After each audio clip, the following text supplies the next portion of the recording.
Welcome to the business end. Our guest today spent 12 seasons and more than 200 games in the front row, the part of the field where the work is hard, honest, and almost never takes a highlight reel. John Andress is a Belfast man, a Campbell College product who built a career as a tight head prop across England, Scotland and Ireland, Exeter twice, Harlequins, Worcester, Edinburgh, and then home with Munster and Connacht. He played for Ireland at A and under 21 level, and for a stretch was rated the most credible Irish qualified tight head prop. Today, he's a rugby agent guiding the next generation through the same game he came up in. Before we get to the big moments of his career, we want to get to know the man. Then we'll walk through 4 turning pressure points in his career and finish with what he's doing now as an agent on the other side of the table. John, great to have you on the business end. Thanks very much. Great to be on it. Welcome, John. Good to see you. Good to see you, Fit. So basically, we'll start at Campbell College, which is a serious rugby school. What did growing up in Belfast and Campbell College give you, and what drew you to playing tight head prop? Probably the least glamorous seat in rugby. I played flanker when I was young, and then I actually hit puberty quite late, and then I played centre for a while, and then I went back to flanker. So in my second last year of school, I played flanker in the schools cup, and then in my last year of school I actually played, we had a whole load of back row that just basically interchanged between second row and back row. So at school I didn't actually play prop at all. I went to Belfast Harlequins after school, and Andre Bester was there, and he said, "You've big legs, you need to go in the front row." So I got chucked in the front row, and that was basically the start of it. So I hadn't played prop until I was 18. Wow. I was lucky enough to win the schools cup at Campbell, and it was great rugby school. And you talked about Brian Robinson earlier, who played for Ireland number 8, was the forwards coach, and with John McKinney as the head coach. Sadly passed away there last year, but we were very fortunate, and the coaches we had, and I mean, Fitzy, you've probably been up to Campbell, the school grounds, everything on site, facilities, rugby is just, it's out of this world. It's exceptional. So yeah. I mean, that's a fantastic setup they've got at Campbell, and great coaches. That's quite a meteoric rise there. I hadn't realised that you came to the front rows so late. So from leaving school to winning under 20 caps, what would you put that steep learning curve down to? Well, you probably remember Andre. I mean, Andre, the training back then was pretty intense. You used to turn up on a Monday night, and you had to do 400 metres round the pitch, and if you didn't come in a time, you were doing them again, and then you went straight to live scrums, which Andre used to do. You would head in the live scrum and stay in for 6, and then come out into live maul and back. So it was a baptism of fire, and if you weren't delivering or doing well, you were told on no uncertain terms. So I think Andre was massive for me. I mean, he really probably started off a future career, and the amount of work that he put in, but the mentality in general was probably what helped it transition fast. So then I got picked for Irish under-19s, and then you'll remember back then it was Irish under-21s after that. So yeah, but I mean, it was all about doing the training and playing, and in those days you were playing an under-20s game on a Wednesday night and seconds on a Saturday, and if you were good enough, you were brought up to the first squad. So you're basically playing 2 games a week alongside doing the training. It was very, very, very good system to learn in, straight out of school. Picked up in the academy at Ulster, which was in its infancy at the time. It wasn't like you're in the academy system and you don't go to club training and that. It was back then, playing All Ireland was probably, more important than being in an academy session. So it was very different times. So John, I mean, like tight head's probably the most technical position on a rugby pitch, and probably the most exposed because you're always getting attacked as well. And like, how do you, what was the mindset? I mean, when you went down in the first scrum that you ever, as an 18-year-old, what did you think? How did you quickly learn? Because it's a real steep learning curve. Well, suppose in a way you've just been told by a coach who carries a lot of authority, and trust me, players were terrified of Andre because Andre ran Andre's ship, And when you're told as an 18-year-old, get in there, like you're scrummaging now, you got the big legs and you're going to be a prop, you just don't Okay. think about it and you go in. And then, the more you do, the better you get. And to be fair, where Andre was good was he would technically advise you on what you needed to do, and he would put time and effort into you, which was a really good thing. But I would say in my younger days, I probably relied too much on people actually instructing me on what to do rather than thinking about it myself, because that transition came late, and it was only really till I got, into my mid-20s that I started, thinking for myself what could be done, or speaking to other players about what we need to do. And like Fitzy, you'll know this, like when you're a senior player, you're probably at the end of your career, you were having to give younger guys guidance on what way the scrum should be that week or who we're up against and things like that. And they can listen and learn. It's probably very, very prevalent and normal, but I would have relied a lot on coaches' feedback at the start of my career. And what do you think was in your DNA? I suppose obviously be an elite performer, but to make that adjustment at such a young age, is there anything in your background, do you think? Yeah, look, I mean, I come from a dysfunctional home. I wasn't the blue-eyed boy in the family, like a lot of rugby players, like where they're carrying the candle. And I was, I didn't have a good relationship with my parents. They tried to put me into care at 15, and my grandparents signed over guardianship for me. So, look, it was an interesting dynamic. I actually ended up boarding at Campbell. The house was violent, like, put it that way at times, and I think I wasn't somebody that was going to pander to, I had a bit about me. Well, that was from the home environment, or that was in me anyway, I don't know. Yeah, we were always very, very mature physically, and at least that's my memory of you as a young fella coming into the squad. You stood in your own power quite comfortably. Yeah, no, look, I mean, like we were talking about earlier, weights and stuff, and we had been strong in the gym. We'd had a focus on it, and then when we came into the senior squad, there was guys, you'd remember, it was like Ferris and Lewis Stevenson, Ryan Caldwell. There was a few guys there who were pretty, good athletic specimens and strong, and for sure. We'd have all had a high focus on the gym. But yeah, look, yeah. I would have been naturally strong compared to most people anyway. Yeah, but also perhaps didn't verbalise it very well. You were very comfortable. As all of that group that you just mentioned there, as young men, very comfortable in stand in for who you were. You weren't shrinking violets, if that makes sense. Yeah, no, I totally agree. Although I think at the time Ulster didn't really cater for that, in the same way as when I went to Exeter.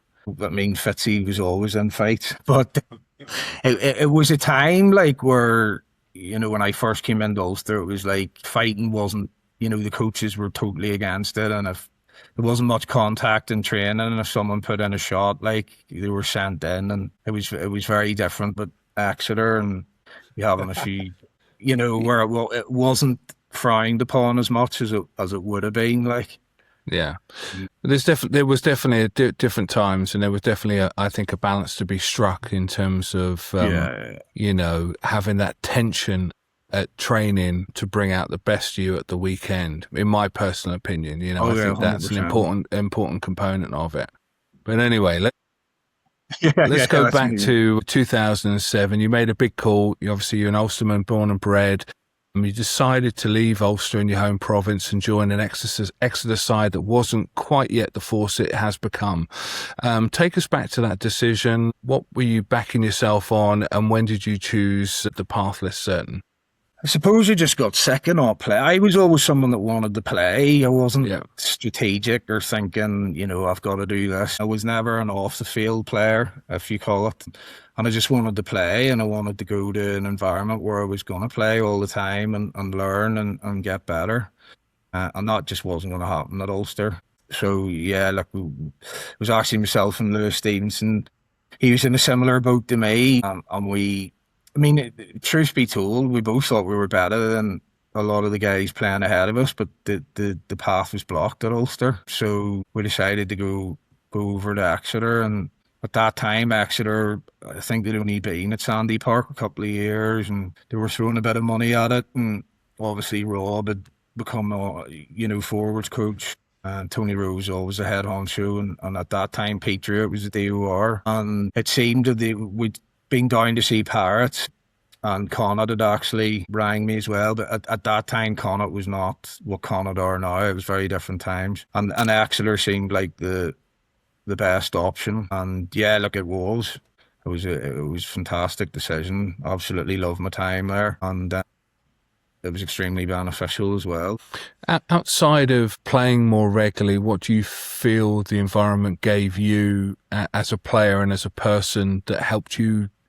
Well, I think the first thing what was good for me moving away was there would have been a sort of reputational side of things in Ulster, and it can count against you, whereas you get over to Exeter, you were kind of treated like a different person, and it was a good bunch of guys, and I felt selection was based purely on performance, which was a massive thing for me. Obviously, you had a good group of guys there, all with similar ambitions to either get up to the Premiership or get picked up by a Premiership club. I think it was good to get away, mature a bit, and have a different reputation somewhere, or a reputation I could make myself. Mm-hmm. Do you think there's a lesson there for well, you're an agent now and stuff like that, but do you think there's a lesson there for, for both sport and for business when you're young, sometimes going into a new environment to pick up more experience, get rid of all any preconceptions about you and forge a new identity, and that benefited your career? Yeah, look, I mean, it's totally circumstantial. It depends. Like, if you're in an environment that's a really good environment and you're playing a lot and you're learning, and there's no need to go away. But, if you are, it's definitely the right thing to do, especially in rugby. Like, we've seen with so many players that have not been rated or not liked at one club, and then they go to another club, and the next thing they become British Lions. It's down to the person's circumstances, but if it's not working for you and you believe you're good enough, the right thing to do is go elsewhere. And look, I'll be honest, as an agent, there isn't that many great environments. There's clubs out there, and the environment is just so far better than all the other environments. And if you're lucky enough to be in that already or go to that, then it's a no-brainer. Obviously, you've done it with different clubs and in different leagues, and obviously different cities. So there's the on-field, I would suggest. I know, and I'm asking, do you agree or not? That each league has its own inimitable style. Right, you go to France, it's very, very different to playing in the Premiership, very different to playing the URC, Super Rugby, etc., etc. And so you could be challenged, especially as a front rower, in different leagues and different programs that can stretch you with more specific focuses potentially. And I think the other thing, the follow up to that is, would you say that also, and you've kind of alluded to this, stretched you personally, because you're going somewhere, you're away from your friends and family, you've got to grow again. So how beneficial was that for you, and how beneficial would you say that can be for other people? Yeah, look, it's massive. Like you say, experiences make you the player you are. The leagues are completely different, and you have to go and learn maybe a new way of playing or add things to your game. So it's extremely beneficial. I was someone who was never scared of change, but I think that again stems from my upbringing. Like, I was pretty independent in a way, from needing people from an early age. And I think when you're not scared of change, it can count for you a lot, but sometimes count against you as well. Because, I made decisions in my career that weren't good ones either. I think when you are in the right environment, like I said earlier, and you've got a good setup, you've got to realise that, you're very lucky. Sometimes you can think the grass is always greener, and you can be that into change that you're like, I don't care, I'll go anywhere. Like, whereas actually sometimes you got to sit and go, actually, I'm doing pretty well here. I'm learning and getting well coached. I enjoy the environment. So there's a lot to be said for that too. It's definitely down to the individual, because if you are lucky enough to be in a I know Saracens at the time, they were winning everything, or you were at an Exeter and you start there from academy and come right through. There's no point in leaving because, you know, you're on to a winner. But those environments are few and far between. So if you're not and you're in an environment where you don't think you're learning much and you're not enjoying the environment, the best thing to do is go. And I suppose what you're talking about as well, not just on a rugby playing level, but as a human being, maturing and getting experiences from different cities and learning how to deal with people. I mean, like there's no doubt, like going to different environments is extremely beneficial in terms of self development, regardless of rugby. I personally, as an agent, would advise players when you're in the right environment, count your lucky stars. You know, don't be sure. don't be lucky. So good advice. Yeah. Let's go on to the next pressure moment, which is like you've been major breakthrough selection into Ireland A, and then you slipped a disc in your neck right before travelling to the Churchill Cup. You know, when momentum was crucial. How can you make sense of that kind of bad luck at that time, and how do you deal with it? Yeah, so at the time I was still at Exeter. It was my second season at Exeter. I was during the Six Nations. Ireland called me back to play for Ireland A. At the time, Munster were wanting to sign me, and Dean Richards was at London Harlequins. I actually ended up deciding to sign for Dean at Harlequins because I'd met him a few times, rated him as a person, and at that stage, like, I wanted to play in the Prem. Now, it hadn't been brought in Ireland at that point that if you play in England, you can't play for Ireland, but it started to become more apparent after that was going to be the case. I think after Munster won a couple of Heineken Cups and then Leinster did in 2009. So I think timing, you know, affected me too. And like I'd signed for Harlequins, was going to a new club. Unfortunately, got a slip disc late in the season, and I couldn't go in the Churchill Cup even after being selected. But then again, I think perception counted against me because Ireland took it bad and thought, you know, I was just suiting myself and wanting to be ready for Quins and had a chance to go away. And because Gert Small and Declan were on what happened that summer is they were going to be in the Churchill and then Ireland tests in America, and they were going to coach both. And it was nearly taken like I purposely didn't want to go, which was completely not the case. You know, you get a scam in your neck, you have a disc out, like, you know, what can you do? So yeah, look, then I went to Quins and got back playing for the start of the season. Probably had one of my best seasons in professional rugby. I think I started 21 games out of 25 or something, or 26, playing in the Premiership every week. And then, like, to be playing from Ireland A when you're at a championship club to then starting in the Premiership every week in Ireland won't look at you. It was a bit of a kick in the teeth, but it was becoming more and more apparent, not just with myself, with other guys that were playing very well in England from Ireland, that unless you were playing rugby in Ireland, you weren't going to play for Ireland anymore. So, and I didn't know that when I had the decision between going to Munster or going to Quins, that wasn't the case. You know, that wasn't, it wasn't like that. Like Fitzy, you'd have played near where loads of Premiership guys played for Ireland, and it wasn't an issue. Kind of around that time, just became more apparent. And they wouldn't explicitly say it until later on. You know, they wouldn't come out and say it, but like, I mean, it was fairly obvious. You know, there were guys that were still playing for Ireland from playing in different leagues, but they were already very well established internationals by that point. Like, you know, and I'd say that no one was getting in. I mean, even look at Roger Wilson at Northampton or Bestie when he first went to North. Those guys were playing ridiculous rugby, like, and you know, they weren't getting a look in. But c'est la vie. Yeah, yeah. So what would be your biggest tip for someone that's like perhaps a sense of injustice, or perhaps you're being overlooked when you were good enough, and that happens in business as well, happens in life. I mean, how do you stay focused, stay motivated when that's happening? It's hard.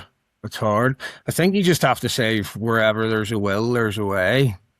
But you know, they need to put it behind them and move on, which is easier said than done, because I wouldn't have been the best at doing that, you know. So it's coming from someone who's made all the mistakes and done silly things that were probably not viewed in a a very good light. But I think sometimes that's why, as an agent, when you've made a lot of mistakes or you've had a lot of these experiences, you're well placed to advise people. Listen, I've done that. That doesn't work to your advantage, mate. Like, Yeah. because whether you like it or not, and it is a bugbear of mine, in rugby, there is a game on the pitch and a game off the pitch, and perception counts.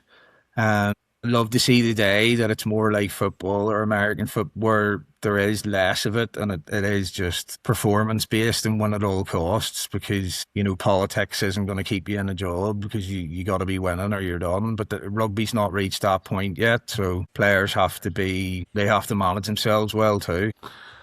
So how do you advise players on that, John? Like, if your coach has a big ego, there's no harm in telling him that he's the best coach you've ever had, or the session was great. Like, I mean, I feel bad saying it, but like, it becomes so much more apparent to you as an agent that unfortunately, if a coach likes you, it goes a long, long way. I mean, and that's on an individual basis. Now, the best guys, they're Aussies, they're all Baxters and stuff, have the ability to, select on performance, maybe not like someone, go, you know what, he's the best player, or they might really like someone and go, do you know what, he's not up to it.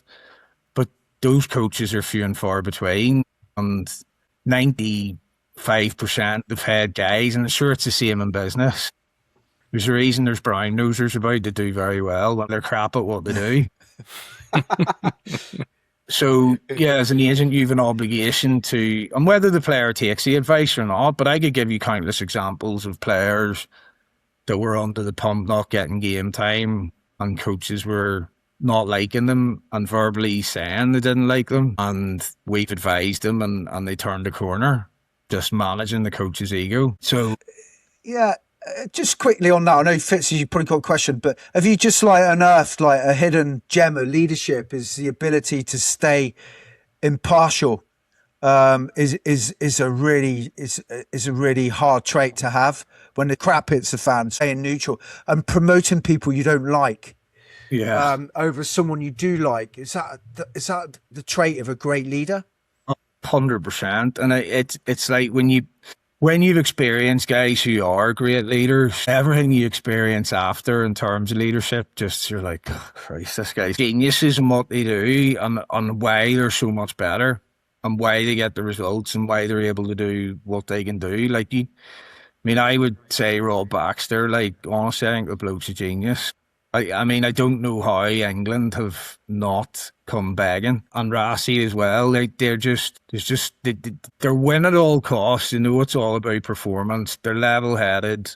They know it's a long-term objective. They're just a different breed, mate. It's hard to explain. Yeah. It's so obvious as well, and they're so secure in themselves that they can handle challenge. So it's not like a lot of leaders think, being a leader, I have to go around, walk about with my chest puffed out, being the man. Everybody needs to tell me I'm great, and if they don't, I lose my head. Or if they challenge me, that's them done. They're not getting selected. Get them out the door. Whereas those guys will go they might not like you challenging them, but they'll explain to you why you're completely and utterly wrong, and maybe say something like, maybe, John, you need to actually focus on yourself a bit more. But they still won't hold it against you when it comes to selection, and I think that's the difference. Like you could see it in the documentary when Rassie actually pulled in, I think it was Vermeulen, Etzebeth, and Khaleesi, and he said to them, "Look, I know you guys aren't getting on, and you need to find some way around this. You may not like each other, but this is affecting the team dynamic." And even Vermeulen did an article about how he'd actually had a physical altercation with Rassie and Jack when he'd be drinking, and thought that was his South African days over, and yet Rassie didn't give a bollocks. He was still the best man for the job and picked him. So those sort of leaders are, I mean, you like Fitzy, you've talked about it before, but some of those guys, if they did transfer over to business or even into the political arena or whatever, they The world at the minute lacks so much leadership.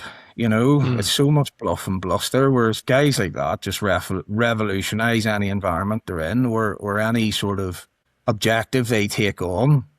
They just make it Yeah, They're like hen's teeth, very rare.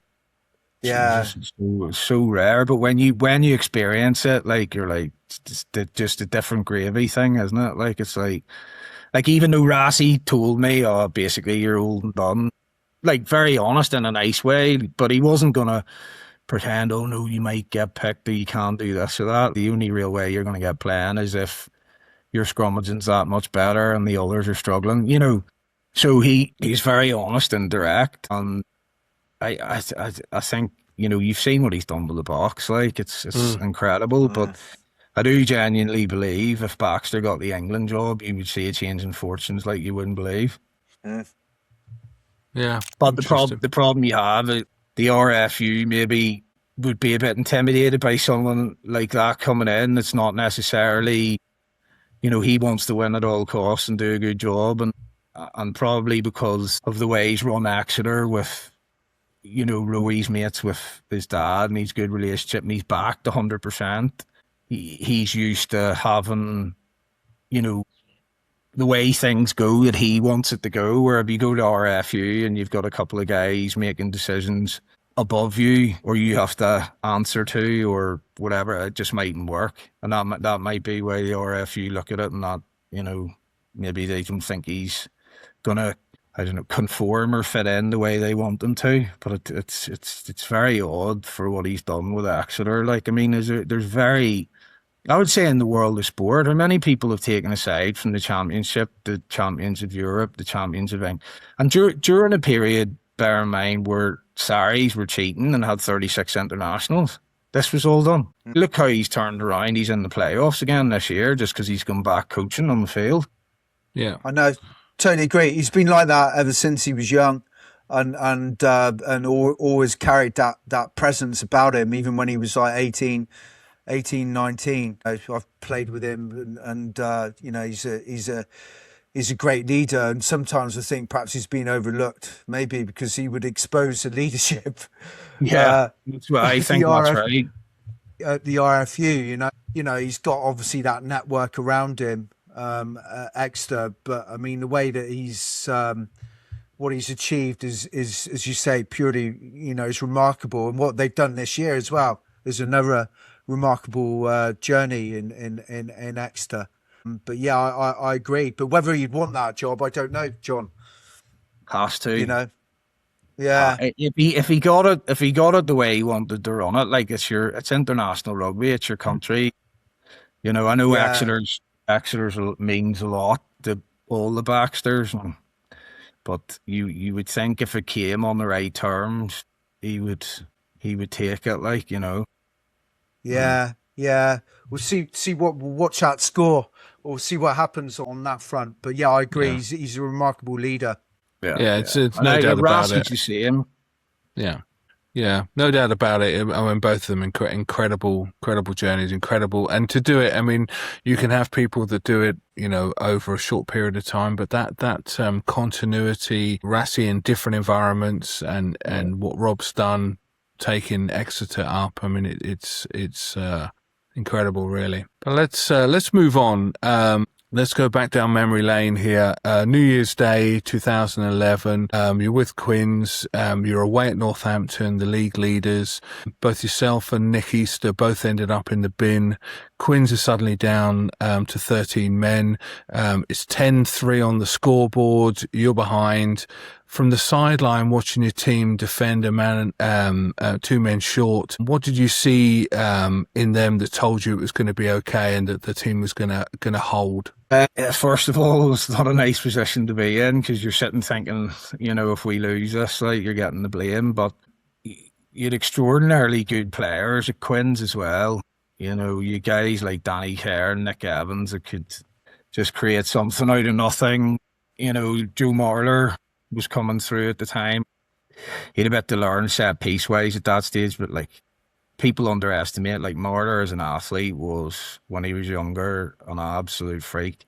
Later on, he wouldn't have been considered a ball carrier or that, like, but at that point, he was ball carrying over people, offloading. And you could just see the fight in the team at that stage. Northampton, they were the big sort of bully boys of the league at the time, this huge pack. And their kind of game plan was smash you at set piece at Jimmy Downey at 12, smack him up the middle, and then just relentless physicality, get round the corner, and just dominate you. So you could see with the fighting the lads and a couple of mercurial players that we were going to stay in the game. And then obviously you've had a 10-minute breather, so you'd like to think you can make a bit of an impact when you get on. I would say losing Nick Easter was a lot more of a kick in the balls than losing me, but he was a hell of a player as well. Like, that's another guy who I cannot believe is not in top level coaching. What he's done with Chinner, taking them from that one into the champ on a tiny budget, and they're beating full-time pros. Like,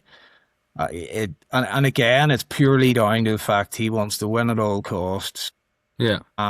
He will challenge people in these environments or not taking a punt on him because they're like, oh God, he's difficult. Well, he is a guy, I believe, if he gets the right opportunity at the Prem, he will go on to be a top level international coach as well. Yeah. Because he's just got that mentality.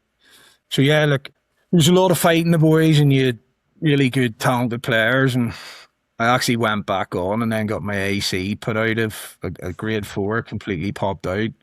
My cousin as well, Roger Wilson, no arms, shot at me to cause it, like, so the victory was sweet.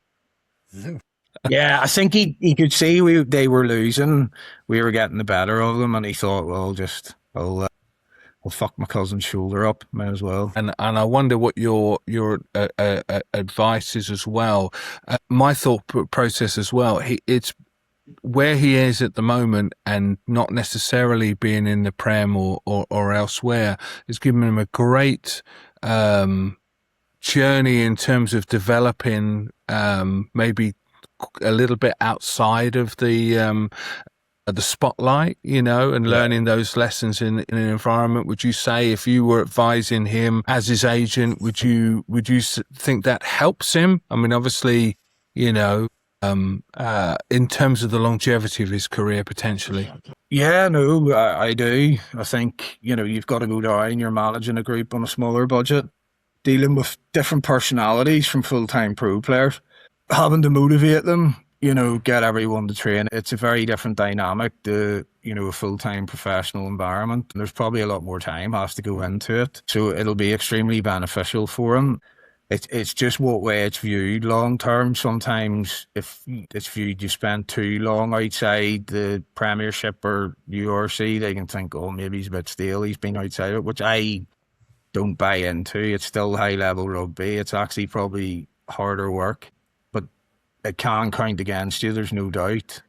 I just can't believe, Quinn's had a perfect opportunity there to bring him in as their head guy, stalwart player. What he's done with Chinner, he's a guy who's taken himself, gone and coached the Sharks in South Africa, won the Currie Cup, got to the semi-final Super Rugby playoffs. He's come back. Unfortunately, what happened to Worcester happened, no fault the next, and he's ended up doing what he's done at Chinner.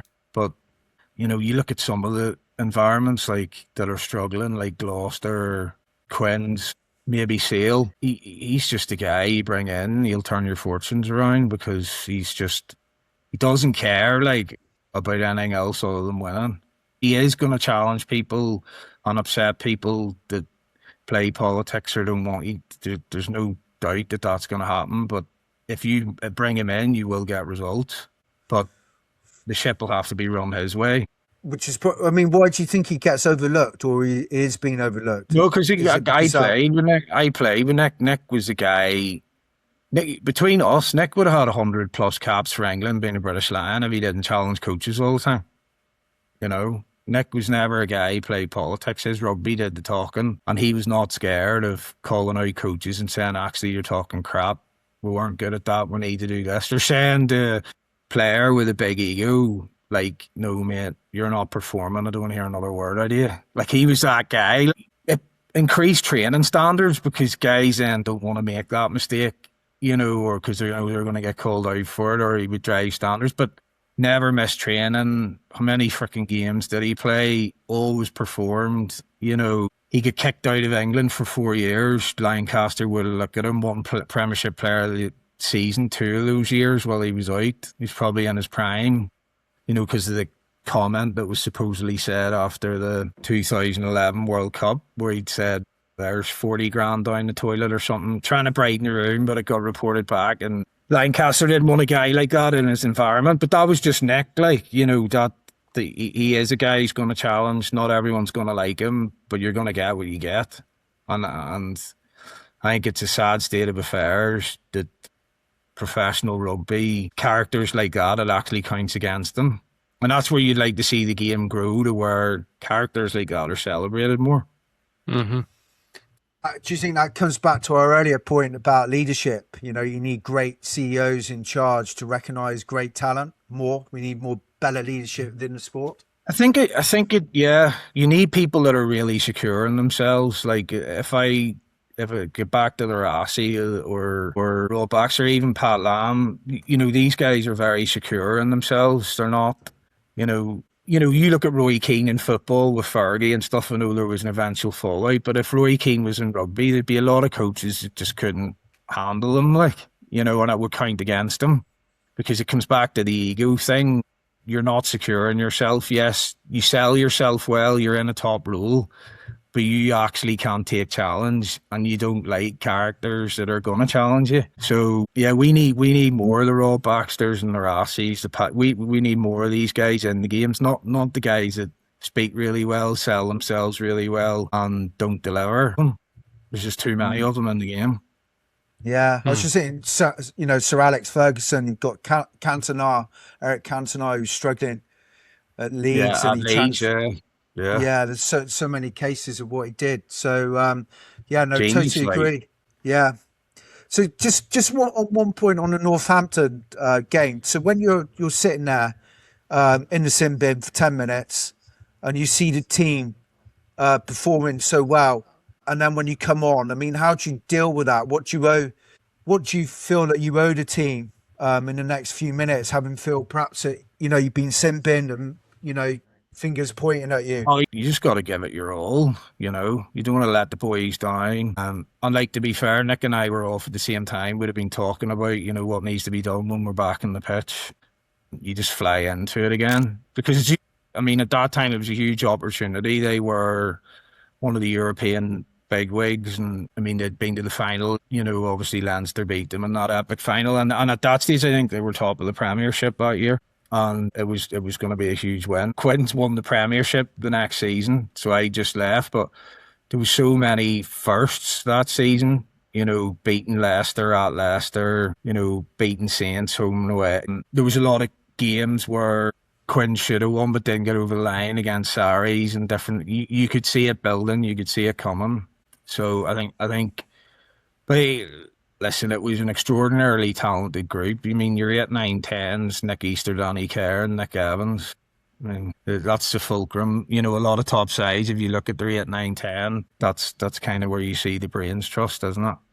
So we were very lucky with the team we had. You had Marler coming through, you had Maury Fassett. You know, there was a lot of top players on the scene, and Mike Brown as well, like, was what a competitor he was. Pain in the arse, like, never ever Brownie's fault, right about everything, but a winner, like, proper competitor. Nobody put it out there more than him.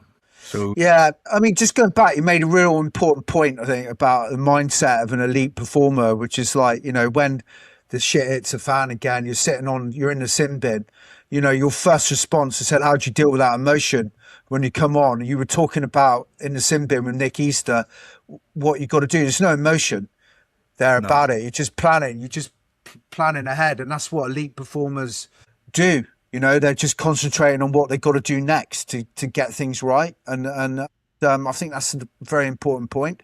Yeah. You know, I know, like, I mean, you take a guy like Nick, I mean, he's a very smart rugby man, so he'd be looking for what can be exploited and detailing to you, or you'd be having if you look at the real top performers, the ones I was around, are the guys, like you say, actually the higher the stakes, the more they enjoy it, and the better they are. They are like take the bull by the horns sort of people, and they revel in it. Like you, Fitzy would know this as well. You can go to a club game and there's not much riding on it, and there's 3 or 4 players who are absolutely stand out and look like superstars. But then you up the stakes, and 2 or 3 of them disappear.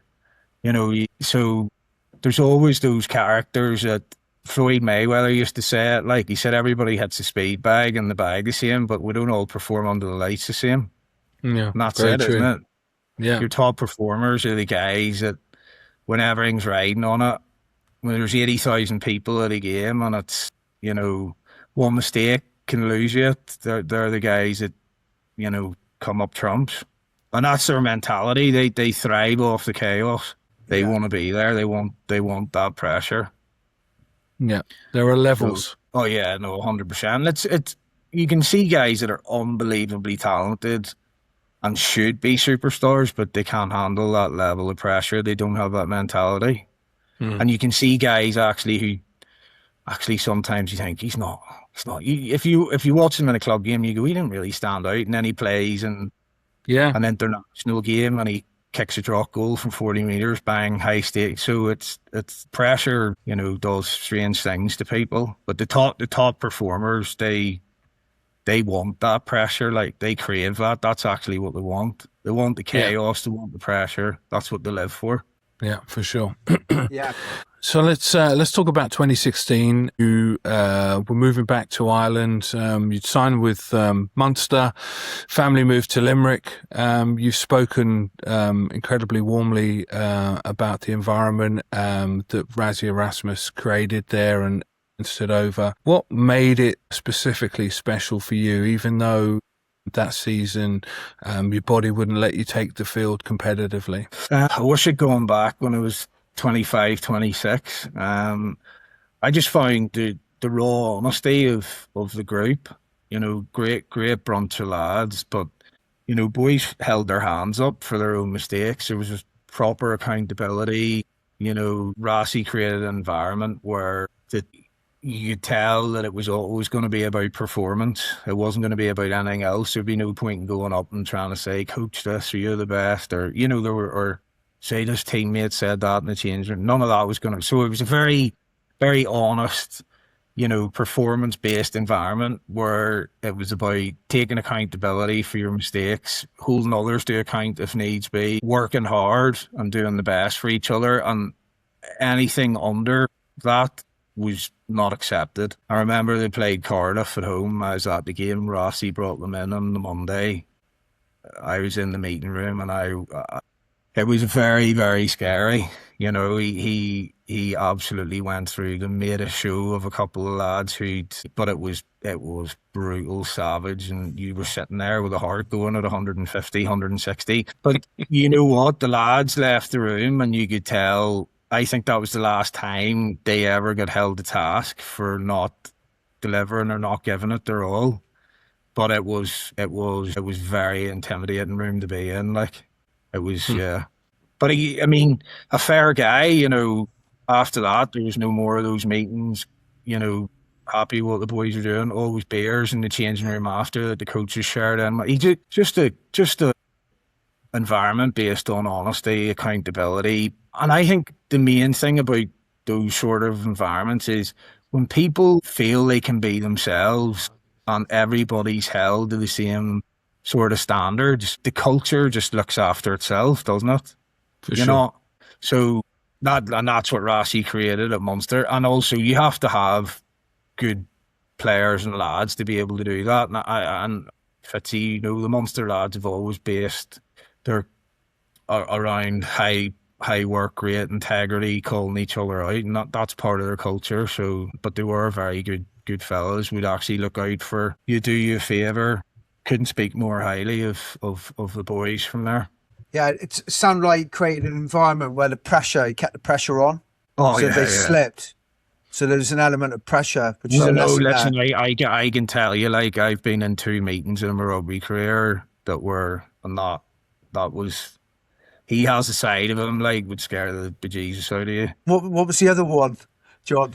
Yeah, it was one at Exeter. I won't get into it, like, but it was boys had been drawing. There was a table in the changing room, and boys had got quite artistic, and they decided that drawing female and male private parts would be hilarious, and we had a bad couple of results, and the table, which was covered, got outed. Brought into the meeting room. Let's just say, yeah, it was, Colourful. Who was holding the meeting? Rob Baxter or it was wrong. No, Rui wasn't there. Well, you know what I know, Rui's another guy you wouldn't want to get on the wrong side of. Like, no. He's a fierce. He's probably mellowed a bit, I'd imagine, but I don't know. No, he's a savage. He's a savage. So basically, you announced your retirement when you were at Munster, and then 12 days later, you get a call from Pat Lam asking you to put on a Connacht jersey for a side that's decimated by injuries.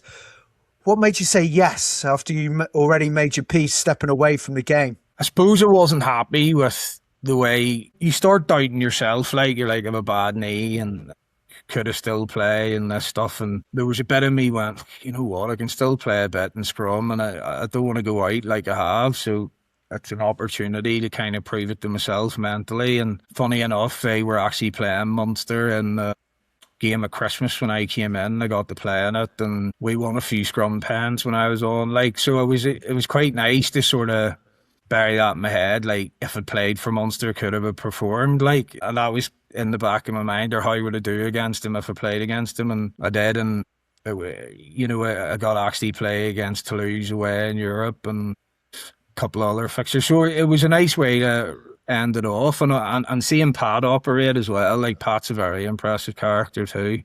So it was good to see how he ran things too. He'd be like proper Kiwi Islander, culture's massive, and doing things together, family, but a smart rugby man. He would be heavy on detail, and if you didn't know your stuff, like, so you would go into the room and you'd have been sent stuff objectives over the weekend that you had to know by Monday, or plays, and if he quizzed someone that didn't know it. But he would do like wee exams and quick fires. If you don't know your stuff, you're not playing for Pat. Like, very important point on that. Can you talk us through those analysis sessions you would do on a Monday in front of the group?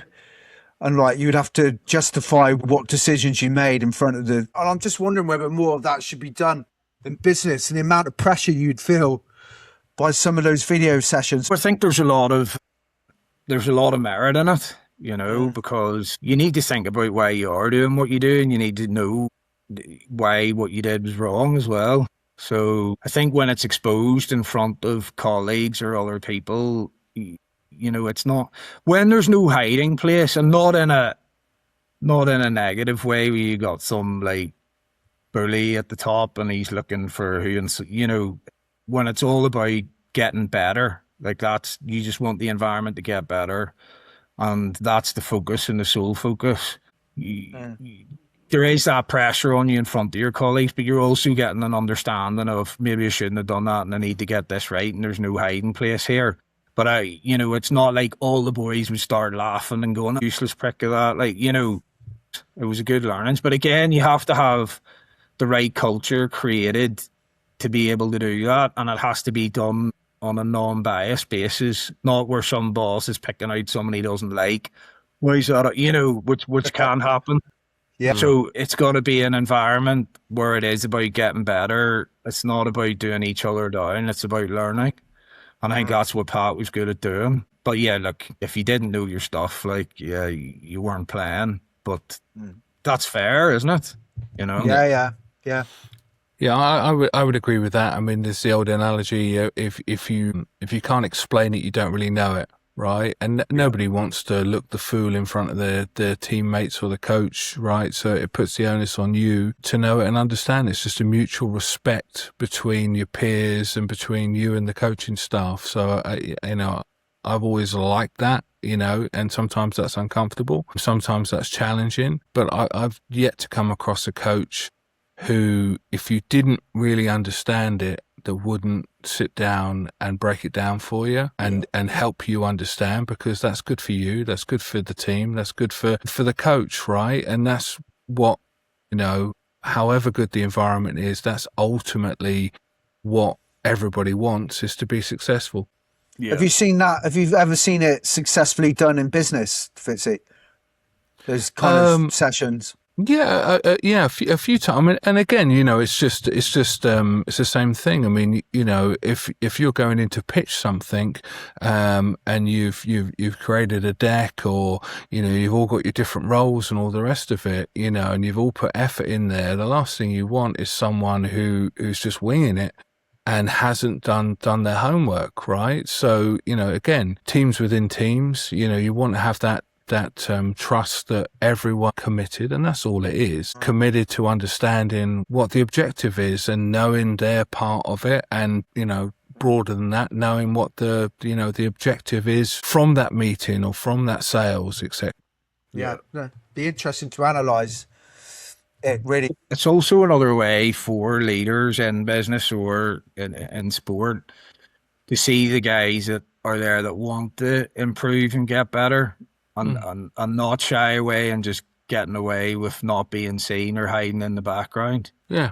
I would imagine that, especially in big business and corporations, there's a lot of people that feel they can maybe hide and get away with taking, someone else's light for something they didn't do, or blaming someone else for their mistakes, where I think sessions like that kind of highlight, for sure, who's doing what and who actually wants to improve as a collective and make the business better. Yeah, exactly. And I would go further than that. I would say as well, it becomes an opportunity, because when you're doing your analysis on the opposition, whether you're learning something, whether you're doing your video work or whatever, and again, flip it over to business, preparing for a pitch, preparing for a big meeting, preparing for your quarterly or end of year report, etc., that also gives the high performer an opportunity to go above and beyond, which, in the world that we've all come from, in sport, that's what you're looking for. Great teams have group of guys that will leave no stone unturned and maybe see something that the coach or the captain or the CEO or the leader in the room hasn't seen, and give that group a real competitive advantage. And you want to enable those kind of guys to really go above and beyond, I would argue. Yeah, that's an excellent point, Fitzy, because you can show the real, like the quiet people, and they get their chance to shine because you can see the quality of the work. They don't often put their hands up, and those sort of people. So it's an excellent point. For sure.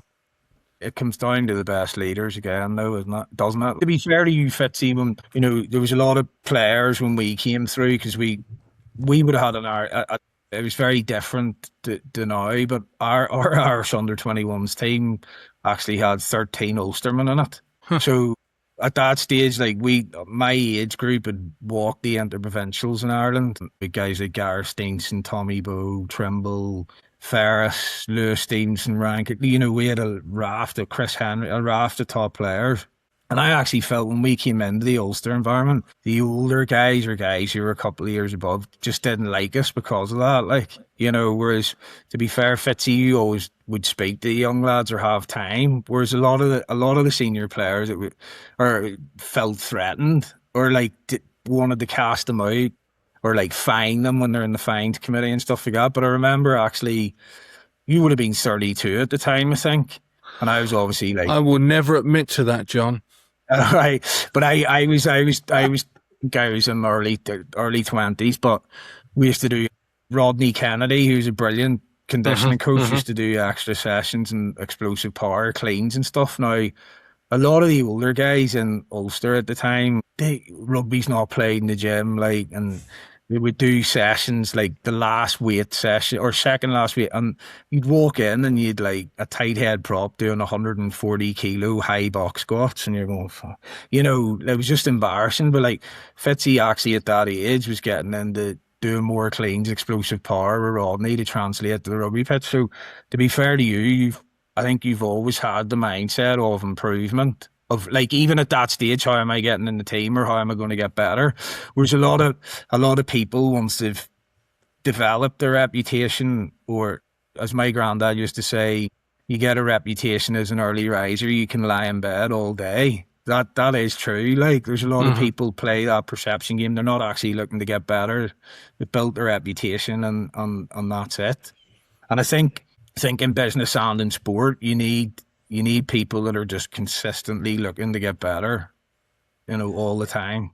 Yeah. And their actually main competition is themselves. How can I get the best out? Not focus on, that other business is doing this, or wee Jimmy's doing that, or it's us against the world. Like, I realise with the best leaders, it's like, how do we make ourselves better all the time to stay ahead of the rest? That's incredibly kind of you to say so. But two, I mean, we know this, right? Once you cross those white lines, so whether that's, the physical white lines are going on to play on a weekend, or you've got to present to get new business in, or what, then your reputation will get you through the door, but it won't deliver the result there afterwards. So you have to hustle. And when you stop hustling, it's time for you to, or stop wanting to hustle, or stop being able to hustle. It's time to step aside and move on. Yeah, I agree. But I think that's my bugbear in rugby. A lot of guys are good at getting the foot in the door. So, especially in the coaching or governance side of the game, they're very good at selling themselves. They'll say all the right things about what they're going to deliver, all the buzzwords to get a foot in the door. Yeah. And then the excuses come straight away. Yeah. And after 2 years, they're moving house and doing the same sales pitch to someone else. Yeah. But I think we need more outliers of those sort of leaders, like the Baxters. We need more of them in the game, not just as DORs, coaches, in the governance of the game at the unions and everything, if we're ever to achieve what we can as a sport. Yeah. And that's that. We're in a halfway house at the minute. Yeah.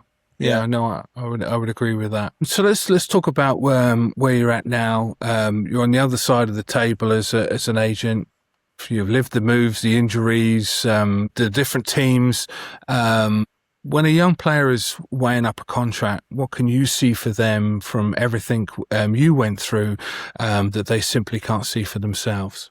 Looking at the club that you're in or where you're going to sign for, and seeing, is that ambition long term, and does that club suit what you are? Is there longevity in that club for you? Are you going to establish yourself as a top player? Is it the right avenue?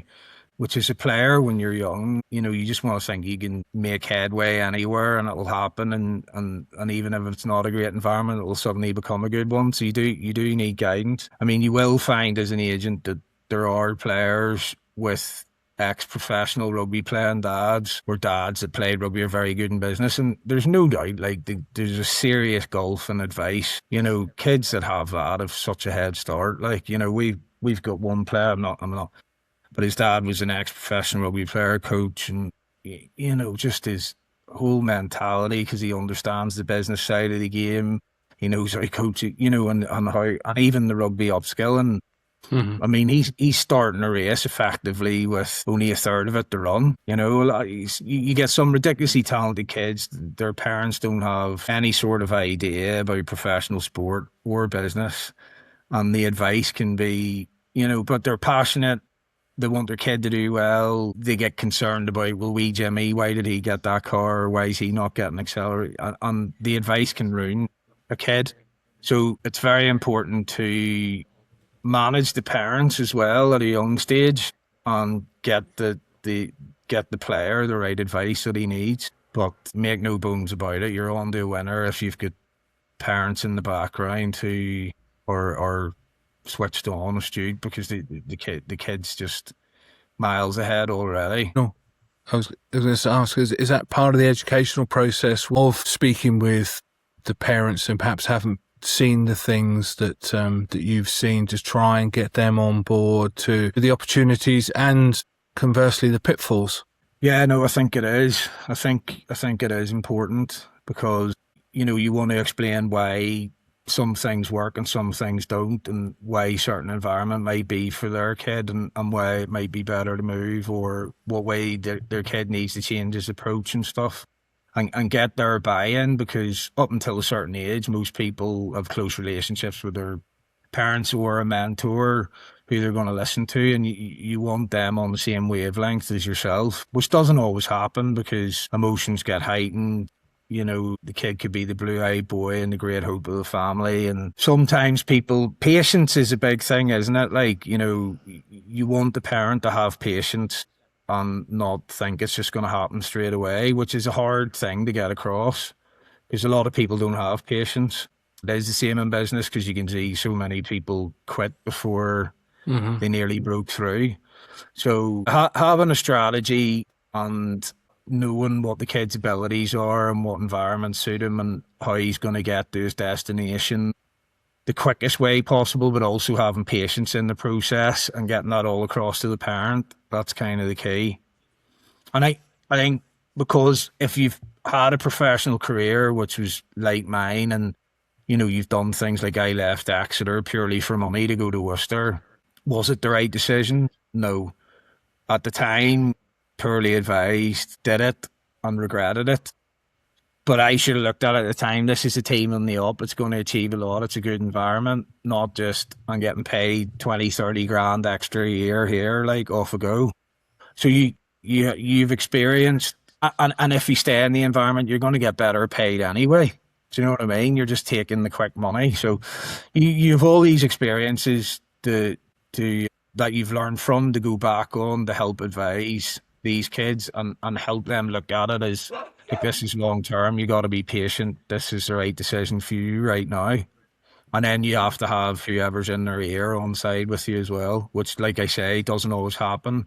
But it's a lot easier when the parents have an understanding of the industry. And you've got like lived experience as well, John, which, you know, counts a lot, and it comes across with the way that you'd speak as well. I mean, what happens in the situation where you've got, you know, a good contract for one of your clients and the parents are saying something completely different, and you perhaps know that you think the parents are wrong? Yeah, I mean, I'd just be honest. I'd be honest and say to the client, look, with all due respect, there's, you know, an expertise here that maybe the other side that it's advising you doesn't have. And then I would try and be direct with the parent. Look, I know you may think it looks like that or it is like that, but I can tell you from experience it's not. And look, you know, with advice, it's the same with anything. Either the person takes it on board or they don't. It's a real 50-50 split at times. You have to be as persuasive as you can, but you also have to realise that there's emotions involved, and people can throw the head up or do what, or just not take your advice. And then the difficult thing is when it doesn't pan out well, you can't really go, well, I told you so, you know. But look, I mean, that's just part of life. I'm the, you know, headhunter, and I see it a lot where you get someone, you know, an ideal offer and they'll completely go against it, and all you can do is lay down the facts to people in the hope that they make, you know, the right decision. And usually, but it's very difficult. Do any of those conversations ever get heated, John? Not normally with the client, the actual player. We've looked after a few coaches, like, and the coaches can get heated. Some of the parents can be very forthright and think they know more. Yeah. You got to handle yourself in a way that you don't come across as condescending or rude. You know, it's a difficult one. Yeah. It's like with anyone. Sometimes people's ears are listening, but they're not hearing. Do you know what I mean? It's like they're hearing what they want to hear, not what you're saying. Yeah. Like, one of those. And listen, it's like anything. People can prove you wrong too. You may think you're right. That's not and their will just gets them through, and they prove you wrong. That happens as well. When will you say, like, because I'm adamant that money is never a good reason to go somewhere else, whether that's a job. It's a factor, but it's never should be the major factor. I agree totally. I've made that mistake. I've made that mistake. Yeah. And paid for it. So you have to look at things in terms of, like you say, not just monetary. And listen, you can't, anyone that says, money's not important, it is. You can't live without it. You need it for different things. But when it's in the confines of, like, you're going to be living a decent life anyway, that's where money shouldn't be a huge factor. And I think job satisfactory is massively down to the culture, the environment. Can you be yourself within that environment? Are you learning within that environment? All these different plethora of things. But you do get headstrong people that just, regardless, say, I back myself, I don't care, I'll go there and make them a different team. And you're like, well, you've a great Speak coach to you in here. 12 months, you say. What? I say to them, I'll speak to you in 12 months. Yes. And they, when people are headstrong like that, they do come back. Like, to get them to admit their wrongs, another thing, but it's hard to say. I've had that loads of times, where I'd say you're making a wrong decision, but you make it, and then you'll get a call 6 months later. Another one that we see, and I don't know if you get that within sport, are counter offers where you're getting paid X amount at your club and someone else offers you more, and you say, I'm off, and then they counter offer and you stay. And they always backfire, always, like 95% of them. But all that lived experience you can bring to the benefits of the players, which I think is like fantastic. And anyone that's with you, they're lucky, because you've got that experience. Appreciate that. So, the way I look at it, like, partly why we set up was, and Fitzy will know as well, when we played the game, your agent basically did your contract negotiation, didn't give you any rugby upskill, didn't really speak to coaches on your behalf about how you were playing, didn't help you off the field with money or moving house, nothing. And you got a pair of boots when you needed them, and Bob's your uncle, and you heard from him if you were in demand, and your contract was up and you didn't if you did. So, I mean, I think the reality of when we set up, we realised that the higher you go in the game, and we've talked about it, the margins are finer and finer. What makes the difference between a really top player and a not so top player is minuscule, and a lot of times it's not even talent based. It's mentality, guidance, whatever.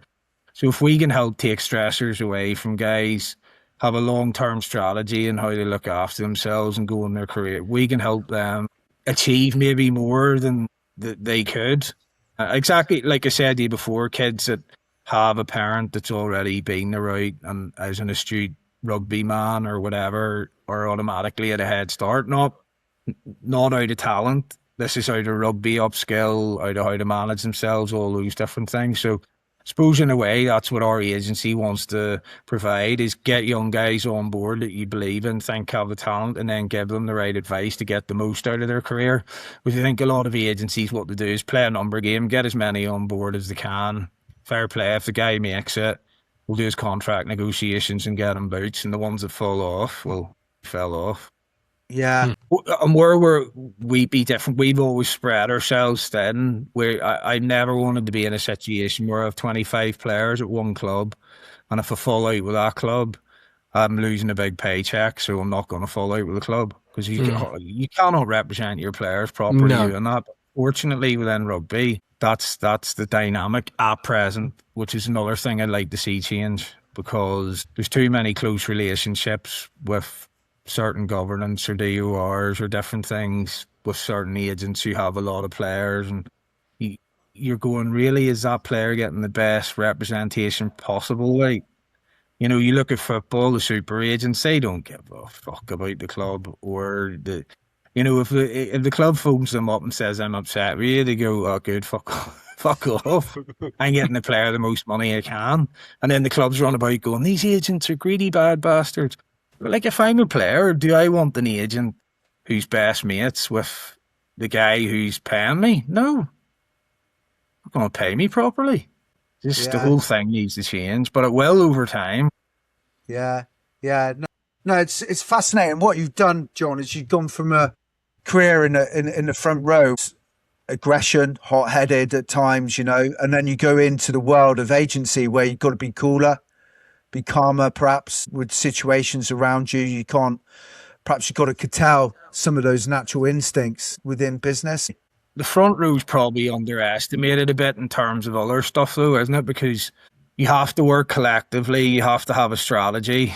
You know, you have to have done your due diligence and who you're playing against. Have to hold people accountable if they're not giving you what you want. So, I mean, front row are always heralded as, you know, thick and aggressive, like, which you have to be. You know, you need that bit of you. Like, you know, nobody wants to stay in a scrum of 1,000 odd kilos each way, like, and experience that pressure. But if you don't have a strategy and you don't buy in as a collective, and you can't get other people inside your stuff. So I think a lot of it does translate, you know, over to life, because I know the rest of the team used to think, like, what are those guys like sitting having coffees with discussing scrum? They just push, mate. Just push, you know. They didn't have a clue, John. They did not have a clue. They don't have a clue. What they were The missing. brains, I believe the front row's the brains trust. Yeah, Tens got it easy. yeah, I agree, which is why most of our guests are front rowers, Fitzy? And we believe that as well. So, but yeah, on that very positive and good point, we'll go on to the quick five, John. And first answer that comes to mind: who's the hardest loosehead you've ever packed down against? One name. Yeah, it's hard to give one. Like, I would give three that were pretty equal. Would be Jean-Baptiste Poe, Ayarcha, and Suwani Tongaea in his pomp at Northampton as well. Yeah. Who's the best scrummager out of the three, would you say? I've been absolutely drilled by all three of them. Good honesty. Hard, very, very, like, Poe was probably like the one where you felt that was just absolutely relentless every scrum, like. But that's not, the other two were very, very tight, like, you know. Yeah. But again, you know, Toulouse, Northampton, Leicester, like, they a collective mentality at those clubs as well. That's for sure. Who's the hardest tight head you played against?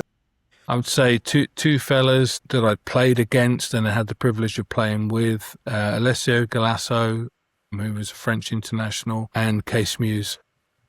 Case Muse. Okay. And Bester, Solomons, Baxter, one word. I'm going to put in Razzie Erasmus as well. One word for what each gave you.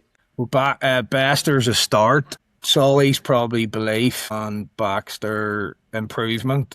Rassie, can you say 2 words? My arse, out the game. Actually. And best city you've ever lived in for rugby alone? That's a tough one. I'd say really. Exeter. Exeter. Okay. As an agent, the first thing you want to see in a club before a young player signs? Long-term ambition.